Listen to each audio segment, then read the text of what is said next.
J'accueille notre nouvel invité qui nous appelle de la lointaine Pologne, David Engels. Bonsoir.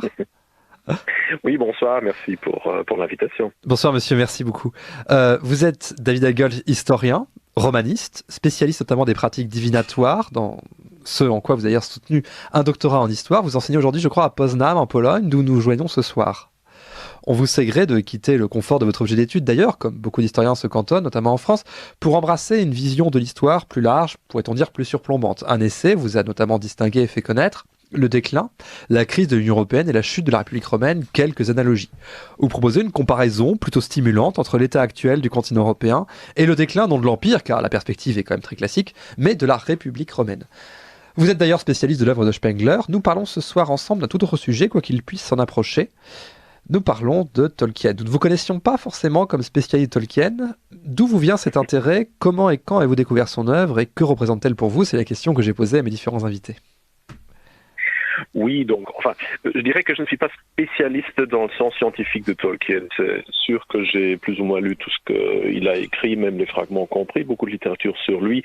Moi-même, je prépare aussi justement un ouvrage collectif sur Tolkien, mais je ne suis pas à proprement dit l'un des spécialistes maintenant de sa biographie. Néanmoins, je suis un amateur de Tolkien depuis une trentaine d'années. Quand j'ai découvert pour la première fois son œuvre, j'ai dû avoir 13 ans, 14 ans, je crois, quand on me l'a offert pour la première fois. Et donc j'ai immédiatement dévoré, je suis tombé amoureux de cette œuvre et lu, relu, j'ai acheté tout ce que je pouvais faire. À l'époque, c'était encore relativement difficile. C'était avant, évidemment, les trilogies de Peter Jackson, donc c'était quand même un peu moins connu, je dirais, des gens de ma génération qu'avant. Et puis, j'ai eu, depuis lors, un intérêt constant pour Tolkien, avec parfois des phases d'un intérêt vif, parfois des phases un peu moindres.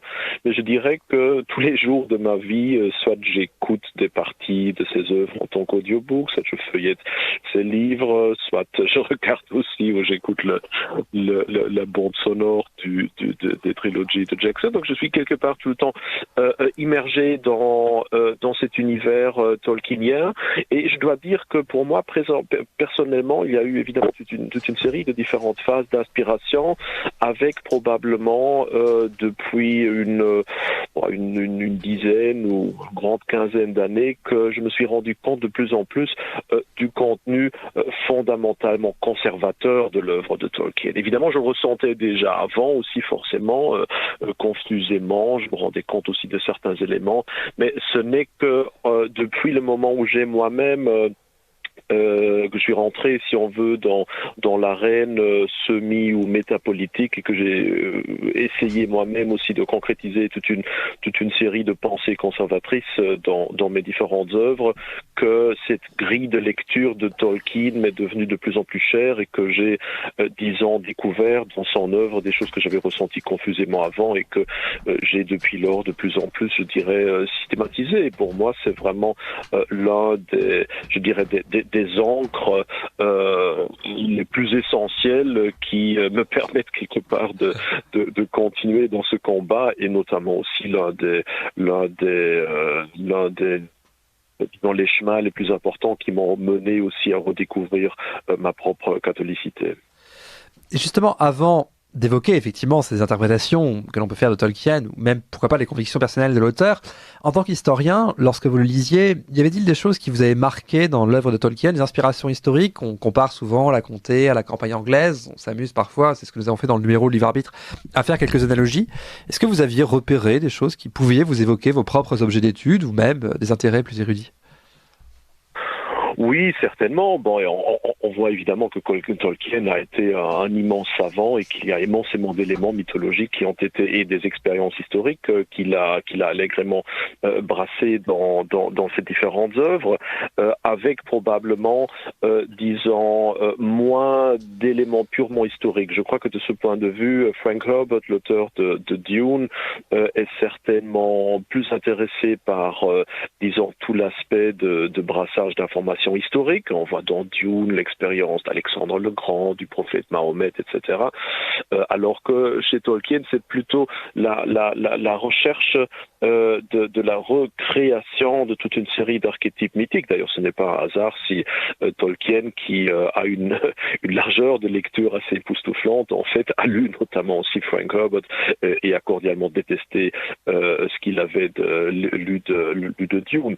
Donc, en effet, il y a toute une série d'associations qu'on peut avoir, et très clairement, Tolkien, au moins au début de son œuvre, et ça ne l'a jamais vraiment quitté, a tenté de situer aussi la Terre du Milieu très concrètement, d'abord en Angleterre, et puis d'une manière un peu plus large en Europe occidentale du Nord. Je me souviens toujours de cette esquisse d'une carte qu'il avait faite lui-même, et où on voit très bien comment les contours de la Terre du Milieu continuent pour rapprocher aussi celle de l'Asie, celle de l'Afrique, où l'Amérique appartient comme un genre de nouvelle version de Valinor.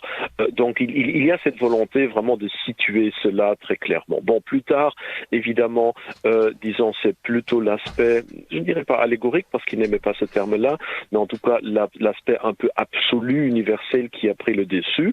Mais il y a ces différentes phases, notamment tout au début, Tolkien a très clairement été très frustré par le manque de transmission d'une mythologie purement anglo-saxonne, qui avait été éradiquée, selon lui, beaucoup d'autres, par la conquête normande. Donc il ressentait, comme beaucoup de ses contemporains d'ailleurs, avec une grande amertume, le fait que d'autres nations avaient leur mythologie nationale, que notamment la France, les pays celtes aussi avec le roi Arthur, l'Allemagne les contes des frères Grimm, etc., alors que l'Angleterre anglo-saxonne, donc non celtique, avait perdu la sienne. Et donc toute cette mythopoésie tolkienienne, au moins au début, était ancrée dans la volonté d'utiliser les étymologies, les derniers restes de cantines enfantines, etc., pour en distiller, reconstruire sur une base presque scientifique cette mythologie perdue. Et puis évidemment ce projet, qui est un projet très patriotique, si on veut, nostalgique aussi, est devenu de plus en plus absolu et est devenu une tentative de création d'un passé, disons, commun, mythique pour l'entièreté du monde européen. Oui, vous soulevez un point très intéressant que d'ailleurs nous évoquons dans notre dossier, c'est que Tolkien, on voit l'historien chez Tolkien, on voit le philologue, on voit le scientifique. Du reste, l'écriture de son œuvre était solidaire des différentes découvertes et traductions des sagas scandinaves. Par exemple, Tolkien se fait parfois historien de sa propre œuvre, mais au sens qu'il la recherche, qu'il la découvre, alors qu'il en maîtrisait tous les tenants et les aboutissants. Il énumère par exemple toutes les sources qui permettent aux personnages de la trilogie de connaître un événement passé ou un âge antérieur. Il veille à la cohérence temporelle, géographique, cosmogonique des différents âges. Il pointe même des contradictions dans le déroulé de certains événements semi-légendaires, comme la mort des Isildur, et explique que les lacunes, par exemple, de connaissances que l'on a sur le corps des Isildur qui atteint le débit d'un fleuve, alors même que le débit est de ceci et de cela, c'est une histoire qu'il crée entièrement et devant laquelle il s'étonne lui-même en tant qu'historien de ce qu'on la connaisse ou de ce qu'on la connaisse assez peu. Et justement, une question un peu facétieuse qu'on pourrait vous poser, c'est que Tolkien pourrait presque servir de cours de méthode à certains de vos étudiants. Oui, en tout cas, son souci de cohérence est quelque chose d'absolument admirable, et je crois dont tous les scientifiques peuvent s'inspirer. Donc oui, cet intérêt pour les différentes strates historiques de son propre monde, d'ailleurs aussi l'intérêt de ses propres héros pour les langues, pour le passé, hein, à la fois Bilbon et Frodon sont un peu des avatars de Tolkien lui-même, dans leur intérêt pour le passé, dans leur fascination pour l'étude des langues semi-mortes, etc. Donc son œuvre, en effet, est vraiment l'œuvre aussi qui trahit, si on veut, les fantasmes, les espoirs, parfois aussi les désespoirs du philologue, tout en restant, et ça me paraît aussi assez intéressant, pour très longtemps, en tout cas pour Tolkien, un passe-temps presque, comment dire, dont il a presque honte. Je veux dire, tout son univers a été écrit, réécrit dans 1000 différentes variantes sans vraiment jamais aboutir à une version définitive. C'est un peu une ironie de l'histoire qu'au fond, Le Hobbit et Le Seigneur des Anneaux, qui sont, si on le veut, assez périphériques au véritable intérêt de Tolkien pour le premier âge, qui a été essentiellement édité sous forme du Silmarillion par par son fils, que ce soit donc justement par ces événements un peu périphériques que Tolkien a été connu, alors que ce qui aurait vraiment dû être le cœur de son ouvrage a juste été publié d'une manière posthume dans différentes versions, parfois un peu contradictoires. Donc je dirais que cette impossibilité, si on veut, d'aboutir jamais à un résultat final, c'est certainement quelque chose qu'il ne faudrait pas mettre en avant, je crois, pour inspirer les étudiants, mais qui a notamment choqué aussi ses propres collègues. Moi, je me souviens toujours de je crois que c'est une citation de ses propres lettres, où après la publication du Seigneur des Anneaux, certains de ses collègues à Oxford lui ont fait vraiment témoignage de leur incompréhension fondamentale, et lui ont dit c'est à ça finalement que tu as passé tout ce temps, que au fond on croyait que tu travaillais sur des nouveaux livres scientifiques. Donc il y a vraiment cet aspect-là assez étonnant. David Engels, nous quittons entre guillemets l'histoire scientifique pour aborder la théorie ou la philosophie de l'histoire, domaine à lequel vous êtes aussi à l'aise. Vous avez notamment créé une société internationale Oswald Spengler qui décerne un prix annuel qui peut être attribué à des écrivains. Il le fut notamment à Michel Houellebecq. Et au-delà de ce prix spécifique, au-delà de Houellebecq, y a-t-il certains écrivains ou certaines œuvres littéraires qui illustrent les théories spengleriennes, notamment bien sûr celle de Tolkien?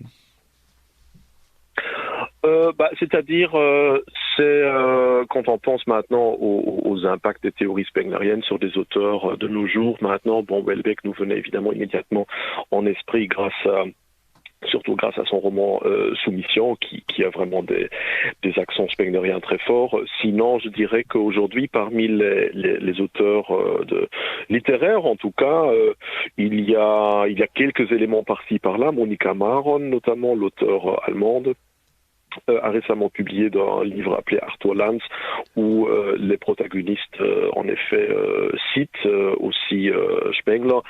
Dans le passé, évidemment, il y a eu énormément d'auteurs qui ont été très influencés, tels que Lovecraft, par exemple, tels que Henry Miller, tels que Scott Fitzgerald, par exemple. Aujourd'hui, je dirais que le nombre des auteurs connus qui s'inspirent de Spengler est un peu plus réduit. Il y a peut-être encore Knausgaard, qui parfois a aussi un certain intérêt pour Spengler, mais sinon, je crois que l'influence actuelle maintenant de Spengler sur les belles lettres est plutôt restreinte. Et sur Tolkien, on peut s'y arrêter un instant. Je ne sais pas si Tolkien a lu Spengler, mais on le voit quand même dans son univers. C'est un peu comme l'Ecclésiaste ou comme chez Horace. Toutes les cités meurent, tout est promis à la poussière, les cités sont assiégées, le mal grouille partout, les orques dans les collines, les trolls qui pillent les maisons des fermiers, les empires chutent, sont assiégés. On voit que la civilisation et le bien sont des choses qui sont finalement très temporaires, que tout est fini ou promis à la poussière, et que les événements sur Terre ne sont finalement rien d'autre qu'une suite d'ascensions et de chutes de culture et de civilisation. On pense quand même à l'influence spenglerienne chez Tolkien. Peut-être qu'elle n'est pas directe, peut-être qu'elle est inconsciente. Mm-hmm. Oui, en fait, j'ai toujours rêvé de pouvoir découvrir à la fois dans sa propre bibliothèque, dans ses lettres, dans d'autres écrits, des allusions à Spengler.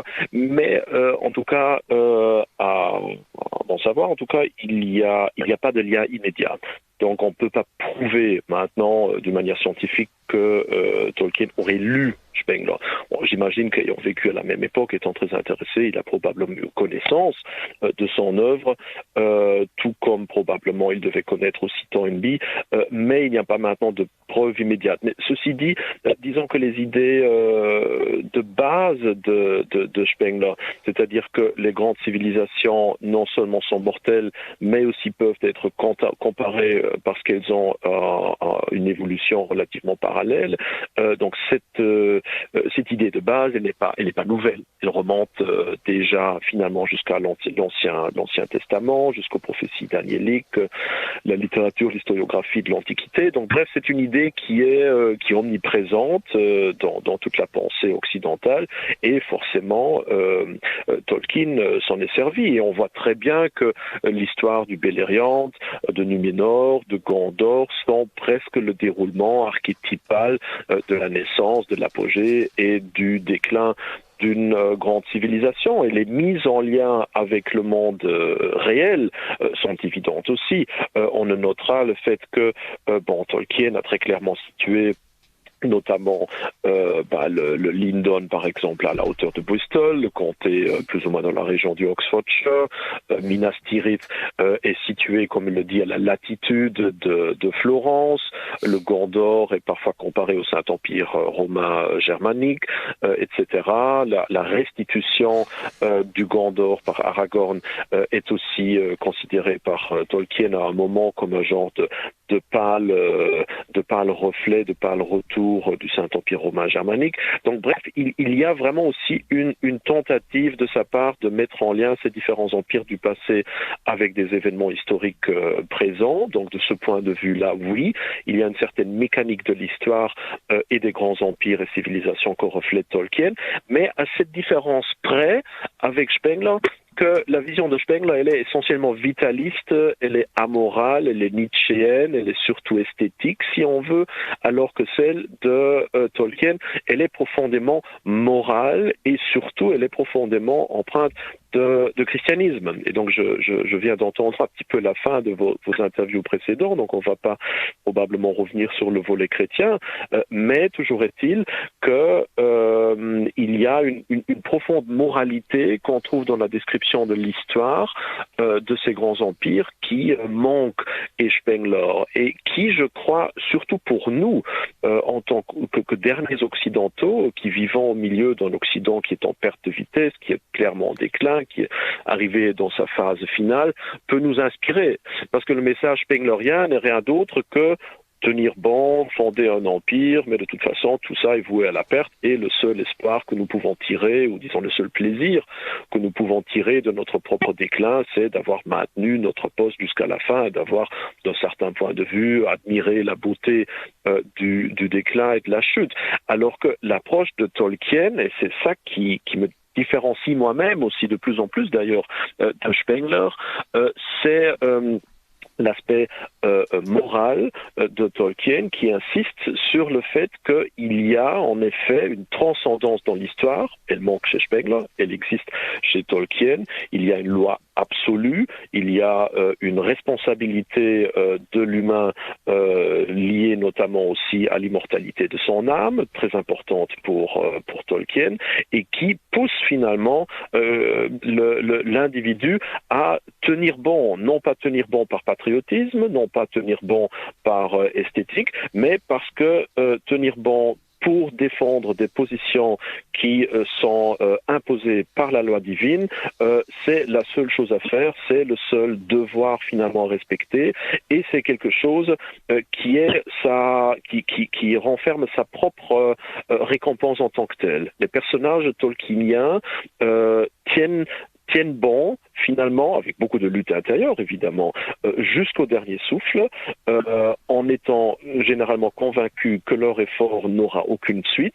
Et c'est uniquement par la grâce divine, parfois, pas toujours, comme d'exemple de Turin, par exemple, mais sinon, grosso modo, tiennent bon, et en fin de compte, même si généralement ces personnages-là échouent et succombent à la fin à la tentation du mal, à leur propre faiblesse, leur combat néanmoins les qualifie pour un support divin en dernière instance, tel que Frodon, par exemple, à la fin de l'histoire de l'anneau, qui permet l'éclosion de cette eukatastrophé, cette notion de grâce divine si chère à Tolkien. Et là, évidemment, on est dans un univers moral et conceptuel et métaphysique très différent de celui de Spengler.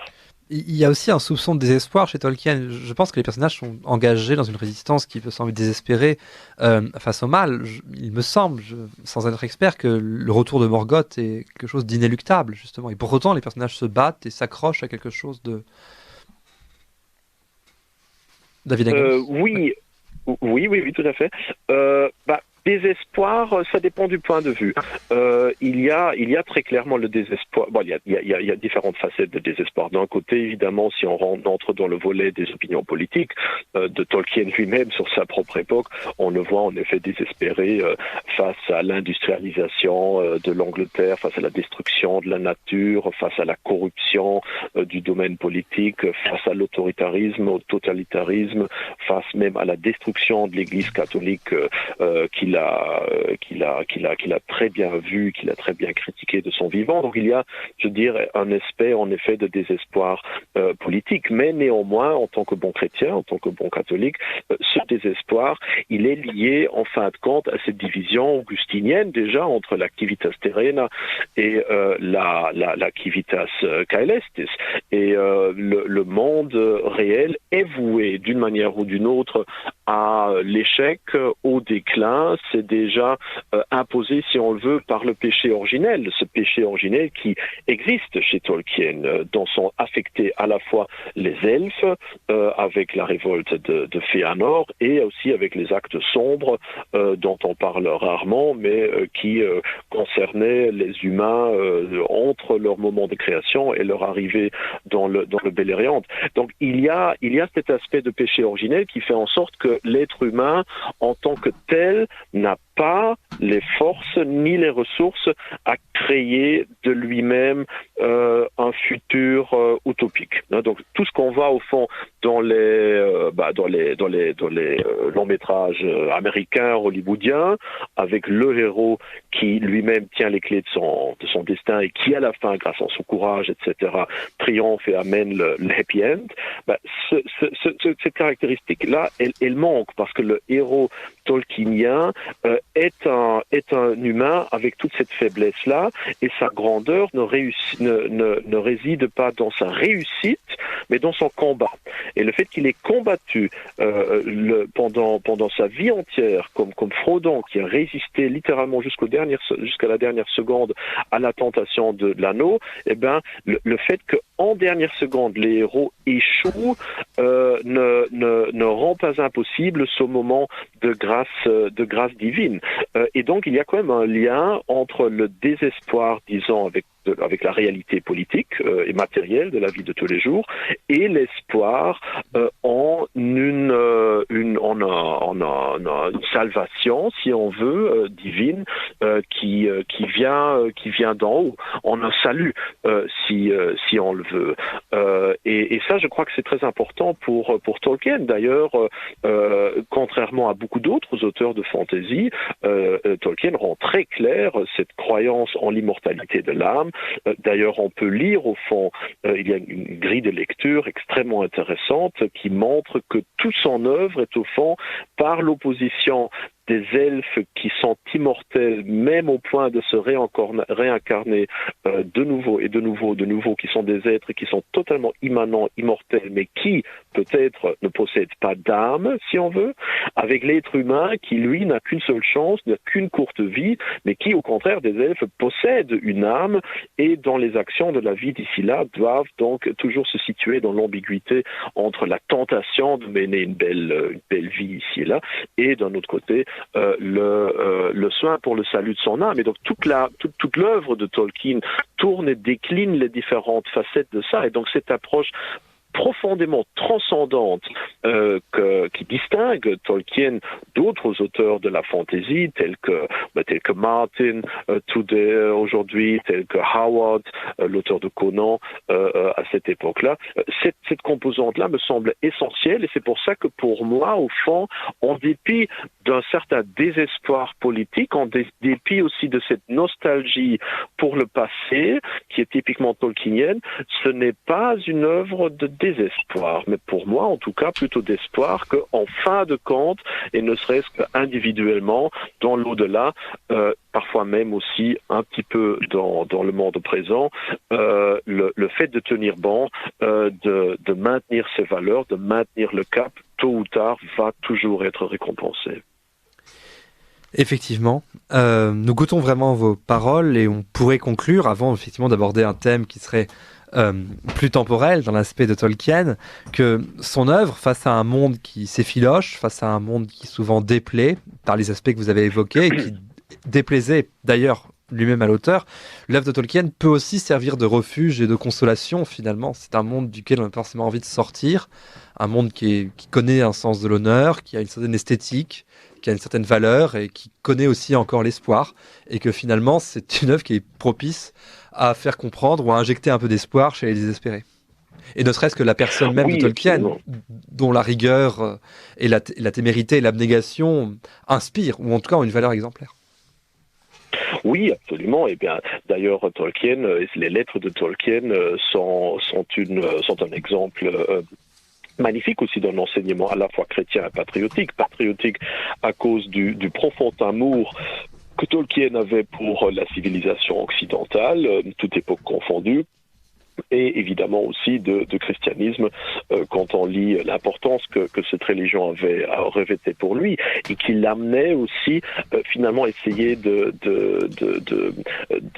combiner les deux en créant cette œuvre qui nominellement joue à une époque pré-chrétienne, comme l'avaient dit je crois certains des intervenants avant, mais qui est déjà emprunt par beaucoup d'éléments qui annoncent le christianisme, tel que Gandalf qui est une figure évidemment même avec sa résurrection, qui annonce le Christ, tel que Frodon, qui est aussi une figure christique avec littéralement son calvaire à tous les niveaux, Aragorn, qui en est aussi une figure de ce style. Donc il y a beaucoup d'éléments qui dans le monde de Tolkien, annonce le christianisme, tout comme dans le monde de l'Ancien Testament. Il y en a beaucoup qui le font aussi. Donc c'est vraiment une volonté finalement de créer dans cette volonté d'une création secondaire, comme il l'appelait, un genre de miroir, parfois peut-être même plus pur, plus clair, de beaucoup de ces conflits qui se jouent aussi.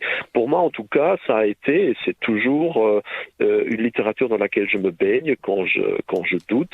Il est sûr que le monde d'aujourd'hui n'est plus si clair que celui parfois faux, qui peut paraître parfois injustement d'ailleurs un peu manichéen de celui de Tolkien, mais je trouve que ce qui est intéressant aussi, ce qui est souvent pas vraiment aussi insisté, c'est que ou souligné, c'est que ce monde de Tolkien évolue énormément. Donc au début, on a vraiment une totale immanence des différentes divinités, des Valar, du diable sous la forme de Morgoth, les orques, les démons, si on veut, les Balrogs, etc. Donc la lutte, disons, spirituelle entre le bien et le mal est vraiment représentée par des forces sur Terre. Et puis il y a cette tendance avec le bannissement de Morgoth en dehors du monde, les Valar qui se distancient aussi de plus en plus, un genre de disparition graduelle du merveilleux, comme on le dirait aujourd'hui, dans un autre espace,